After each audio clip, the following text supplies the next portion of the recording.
In the years that followed the fall of Tintagel, most of King Uther Pendragon's kingdom fell into ruin. It was carved up in order to pay his debts to the Scottish kings. The daughters of Gawain of Cornwall were married off to either the kings themselves or their closest allies. Morgan le Fay, Morgause, and Elaine quickly became brides, and much of the lands of Cornwall were divvied up between the kings of Scotland too.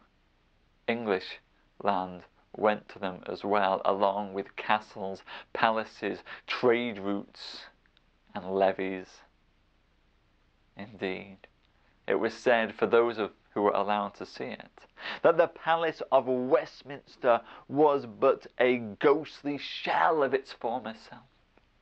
Tapestries were sold off, furniture was sold off, fires were left cold, servants were laid off, and Uther Pendragon was said to be found in his throne room staring at maps, listening to any news from his envoys and vassals as they scoured the land to find out what had become of his son. But no word came to him. No word came to him, and in order to keep his kingdom running, taxes were raised further still. The farms of common folk fell beneath the taxation, for those living upon them could no longer keep them. Farmers were thrown out and made homeless. Next followed the land owners, the estate owners, the barons, the lords, all across England. Town after town fell beneath the burden of taxation. And the low kings, seeing that their king was weak, seeing that no heir was forthcoming and that the land was in unrest, seized upon this opportunity. Border wars broke out as the ambitious kings seized to take from their neighbours. Other borders were shut off, as all of a sudden the idea of giving ore to neighbours in order to create iron and weapons was a bad idea, and they decided to hoard their resources for themselves. The border between Scotland and England was shut off. Small raiding parties began to come out from the forests and from their hills, as those who were impoverished and without homes came to prey upon those who were still wealthy. Riots broke out in many of the towns across England, rebel parties striking up here and there. The armies of the Low Kings were overstretched in fighting them. And King Uther Pendragon did not listen to this news, did not care about the state of his kingdom. All he cared about was finding his son in Novum Castrum, on the edge of the border between England and Scotland, that great city that was built edging out from Hadrian's Wall, that city that was dependent upon the mines of Morpeth in Scotland in order to give it ore to produce its great steel, found itself cut off. And with no ore coming through to produce its steel, unemployment rose, starvation rose, discontent rose throughout that city. King Hector, who looked after that city, thought to himself that there would be a riot upon his hands before long, and he lived in fear of that day. But it was another king who found himself overthrown by riots first. Discontent had spread very quickly amongst the people of London, and as they heard about how riots were breaking out in other parts of the kingdom, as they heard about how rebel war bands had begun to form to fight back against the oppressive taxation authorities, so too unrest came to London. It came and built and built. Whispers turned into shouts, turned into threats, turned into men and women storming the streets with torches raised high in the air, with tools and knives taken as weapons, with some carrying swords. Even the guards of the city themselves turned upon the king in that moment, as a great crowd swarmed before the city of Westminster.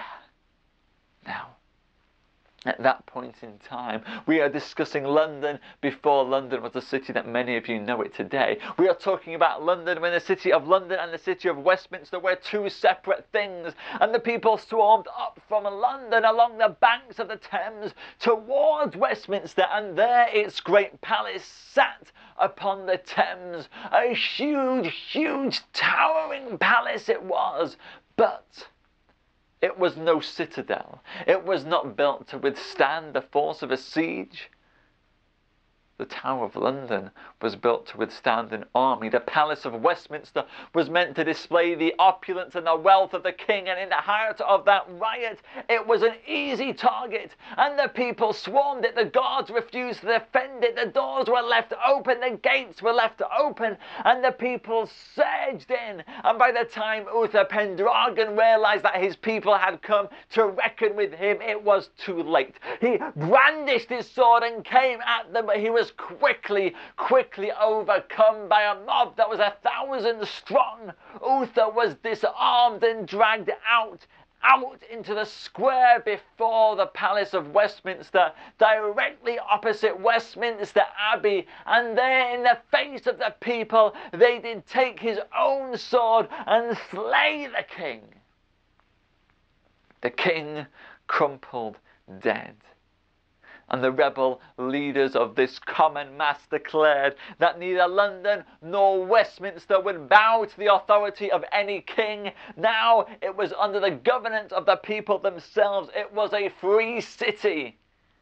And in order to emphasize their point, they took the sword of Uther Pendragon and they plunged it into a wayfaring stone in front of the palace. And there the stone stuck, with the sword of Uther Pendragon plunged into it, blood still upon the blade, as a symbol of the end of the king. And before that stone lay the prone body of King Uther Pendragon. For the line of the High King had ended. Now, ladies and gents, I have told you how the child of Igraine of Cornwall came to King Hector of Novum Castrum.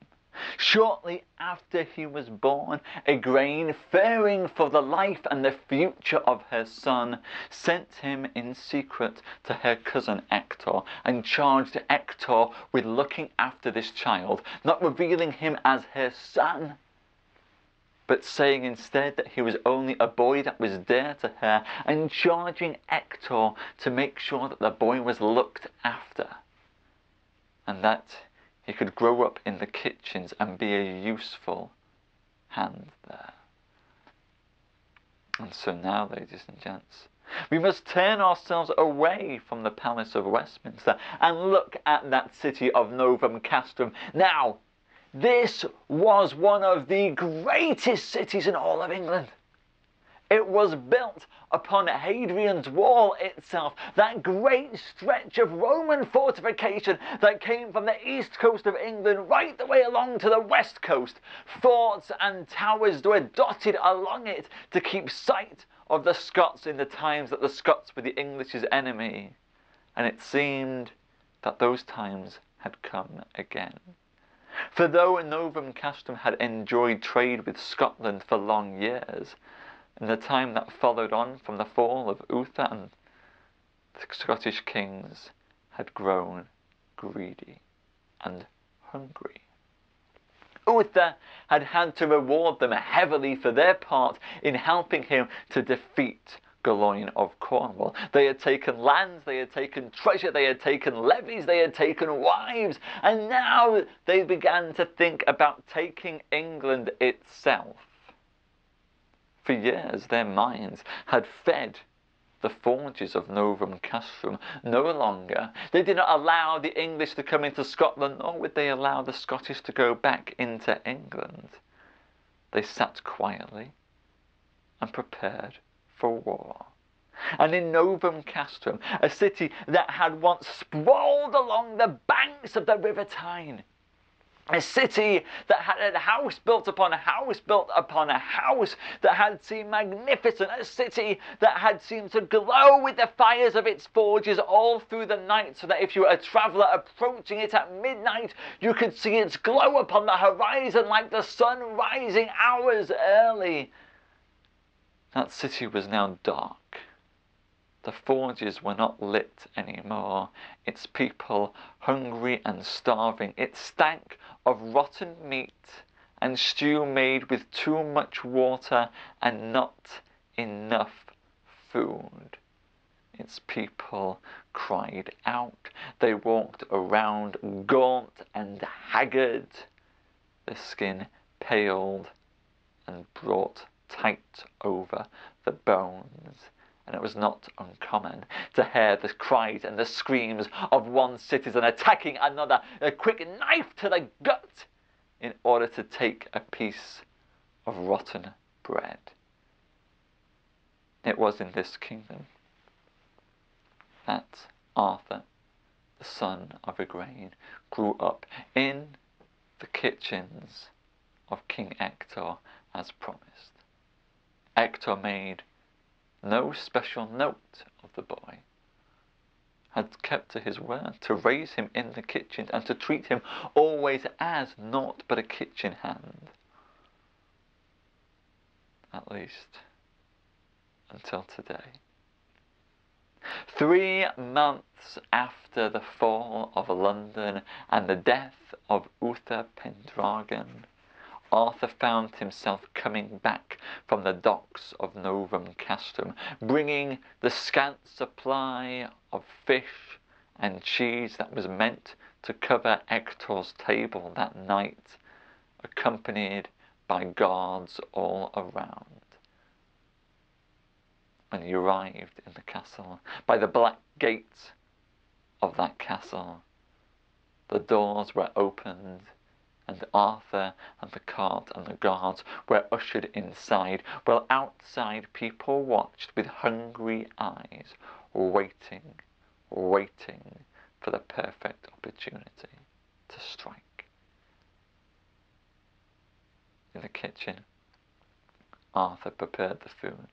And when Arthur was done preparing the food, and while things were cooking, and once the dishes had been cleaned and he was ready to wait for the next stage, then he permitted himself to take one of the kitchen knives from a table and to practice out a few parrying moves and strikes, preparing himself for that inevitable moment when he might have to fight for his life against the mob. "You won't get very far with a kitchen knife," said a voice from behind him. Arthur spun around, face burning red, embarrassed to have been caught out.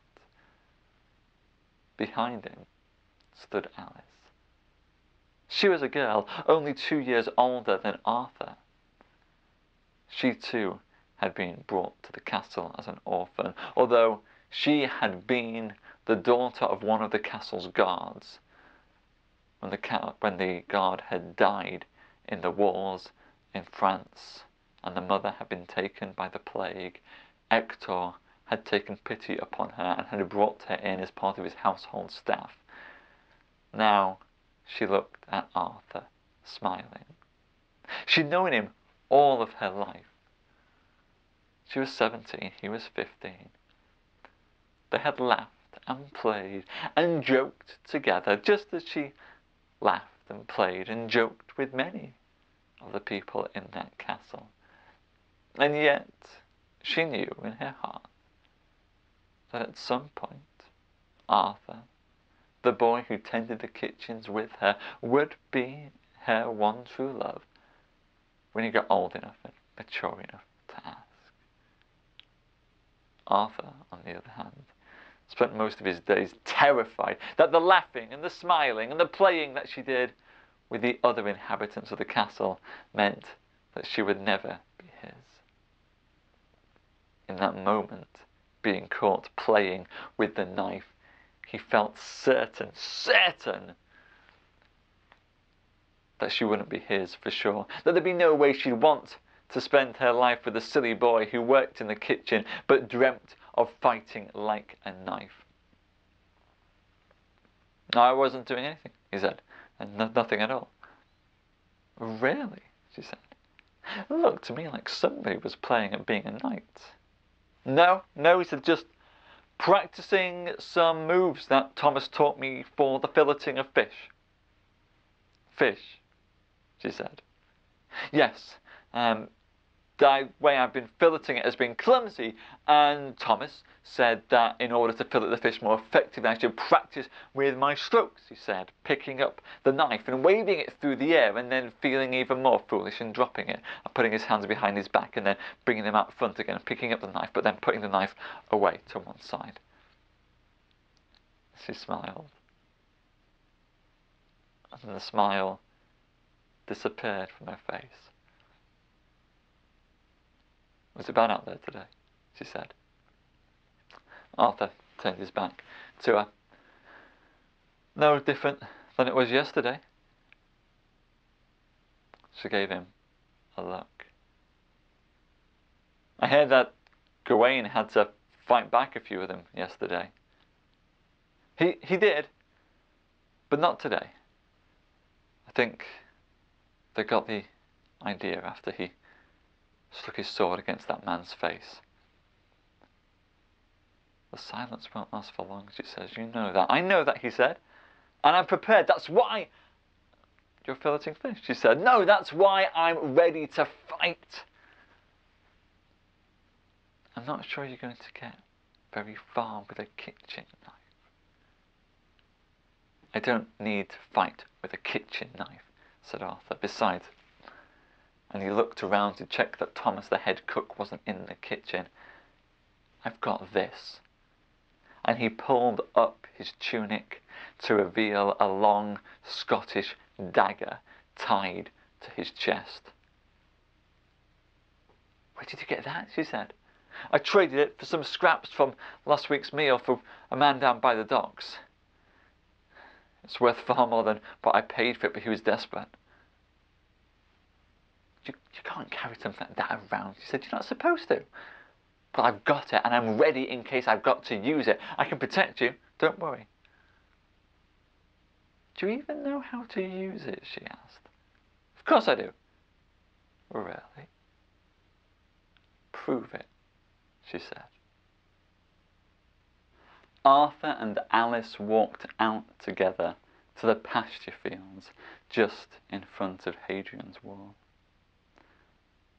The people of the city weren't allowed there. That was where Hector kept his cattle, closely guarded by his men. Only the guards themselves and the kitchen staff were allowed to go there. It made the perfect place for Arthur and Alice to go, away from the grime of the city's streets and the high buildings that climbed up towards each other and then leant over so that two buildings almost touched, blocking out the sky. There, upon those fields, there was nothing but grass and sky and the white walls of Hadrian's Wall and the clear blue river of the Tyne as it ran by on those banks. There, Arthur stood out on the grass, the Scottish dagger in his hand, as he parried and struck through the air, pretending he was fighting off 1,000 knights. Alice lay on her back on the ground and laughed and cheered and clapped her hands and threw tufts of grass up in the air as an encore and encouragement to all of his moves. Arthur turned, smiling at her. So, what do you think? He said. I think you're a very, very dashing knight, he said. I think you make such a dashing knight that you should go and slay all the people who are keeping me prisoner and come and rescue me from my tower. What? Said Arthur. What tower? Well, you're a knight, she said, and I'm a princess, and I think that you should go and slay the evil knights that are keeping me a prisoner and come and rescue me so that I can reward you. But you're not a princess, said Arthur. Well, you're not a knight. No. So what I've been trying to tell you, said Arthur. I am, or at least I'm going to be a knight. I don't think so, she said. You're a kitchen boy, Arthur. We're here to go and make the food for Hector and Kay and the rest of the gods, not to fight in wars and battles. No, said Arthur, I am going to be a knight. Hector says that he's got more of a need for guards and knights these days than he has for kitchen hands. I overheard them talking at the meal the other night. I'm going to become Sir Kay's squire. What? No, she said, you're meant to be with me. Well, I will be with you, said Arthur. At least I won't be with you in the kitchens, but you and I can be together. I'll be a knight, and you'll be in the kitchens, and it'll be fine. She turned away from him. What's wrong, said Arthur. I thought that you'd be impressed. I'll be able to protect you and save you. And she looked back at him. Oh, I'm sure you'll be very good at fighting, Arthur. What's wrong? He asked. Knights marry princesses, she said. They don't run off with kitchen girls. Well, I can do whatever I want when I'm a knight, Arthur said. I can marry whoever I want. You or a princess or anyone. It doesn't. She'd sat down by the bank of the river to put her feet in the tide. You don't think I'm going to leave you, he said. I don't think you'll get the choice, she said. And besides, Arthur, what do you want to do being a knight for anyway? It's not even fighting adventures and things like in the stories. It's walking back and forth on top of castle walls these days in the rain. It's cold. You don't want to be a knight. Come, stay with me in the kitchens. We'll save up money. Might even be able to go in and leave the kitchen and start our own bakery or something. Or that's what I want to do, said Arthur. It's what I need to do. Please, he said. Trust me. I can't. I don't know what to do, she said. Arthur sat down beside her and placed his feet in the cool water. Look, he said. If I'm a knight, then I have to agree to the chivalric code of knighthood, which means that I have to defend and uphold the virtue of women, and I can't lie, and I can't remember it all, but I have to be true, he said. Don't you believe that? Yes, she said, I believe that you have to be true to your code, and your code says, no, he said, my code says that I have to be true, and I swear to you now, I swear to you today, that if I become a knight, I shall not leave you. I swear. She looked at him. Do you really swear? Yes, I really swear, he said. And she took the dagger from him, placed it in her hand quickly, and drew down, cutting her skin, letting out blood. You do it, she said. Make it a blood oath. Swear. Swear to me that you will never leave me, that you will always be true. Arthur took the blade and cut his own palm. And then they pressed their hands together and then placed them in the waters of the river Tyne so that the blood mingled with the water and ran clear. I swear, said Arthur, that you will always be my lady. It was night by the time that Merlin reached Novum Castrum. It had not been his first visit to that city. He had been many times before, but not since the border with Scotland had closed. He expected to see that bright glow of flaming forges upon the horizon. But his journey was conducted in darkness. And when he arrived at the city, gone was the sound and the noise and the smells of food and jubilation and happy drunken people celebrating the end of a day at work. He approached to find it sombre, the solitary bells of its docks ringing, the guards on duty looking at him and his horse with suspicion as he announced his name and his business. He travelled over the triple gates that blocked the bridge, travelled into the city, and then up the tall and winding road that led to the castle, through the castle's black gate, and then into the courtyard. He dismounted and approached the keep. He asked for an audience with the king, and was told that Hector had retired to his chambers. He demanded to have an audience with Hector, said that he had come on behalf of Avalon and that he would not wait.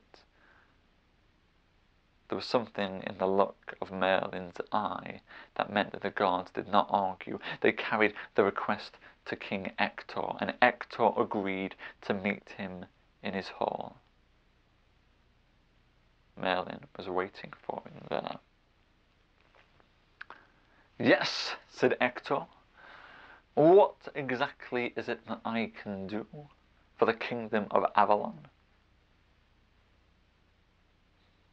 "It has come to my attention," said Merlin, "that your household staff might not be all it appears to be." "And what's that business with you?" Merlin looked at Hector, trying to work out just how much he knew. "I have spent the past 3 years, my lord, searching for something very special and very important." "If it's steel that you want," said Hector, "you won't find any here. We've run out." "No," said Merlin, "and I don't think that you mistake me as searching for steel, my lord. We are without a high king. The line of Pendragon is broken. Britain is breaking up into small factions. Scotland, it seems, will take England by force any day now, and if and when it does, Novum Castrum will be the first to fall. You know this. And yet I think you also know what it is that you harbour in this house." "I harbour nothing," said Hector. "I'm sorry that I can't be of more use to you. You'll have to excuse me," he said, getting up. "You have the boy," said Merlin, and Hector sobbed. "The child of Igraine and Uther Pendragon. You are the cousin of Lady Igraine. She had the boy sent to you. I suspected it for some time, but found it hard to prove. 3 weeks ago, I came across the knight who was Igraine's escort that night. It seems that though he may once have been a loyal member of the household, hard times have befallen him, and he was willing to share what he knew in exchange for some bread and some gold and some wine. Such is what it will take to buy a knight these days." Hector stopped. One hand went to the sword by his belt. "There's no need for that," said Merlin. "I come to you with a simple offer, my lord Hector. Avalon, as you know, is neutral, and I believe you to be a good king. The boy you have in your charge would be well suited, I think, to be High King of England. Not a High King as Uther Pendragon was, greedy and corrupt and warmongering and lustful. He hasn't been raised in those ways. He has been raised, from what I understand, in humility here. Perhaps a humble king is what we need to restore honour and justice to this land. And I think, my Lord Hector, that you can help us to accomplish that.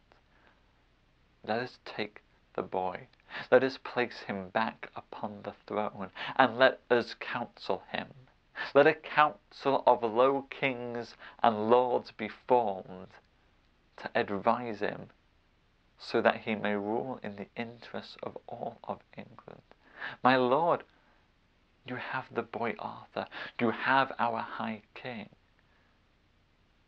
I ask you, is it not time to let him take his place upon the throne, governed by a round table of England's finest knights?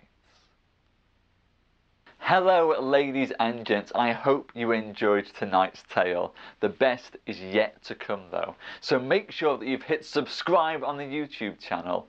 If you could tell someone else about the show, I'd really appreciate it. Thanks.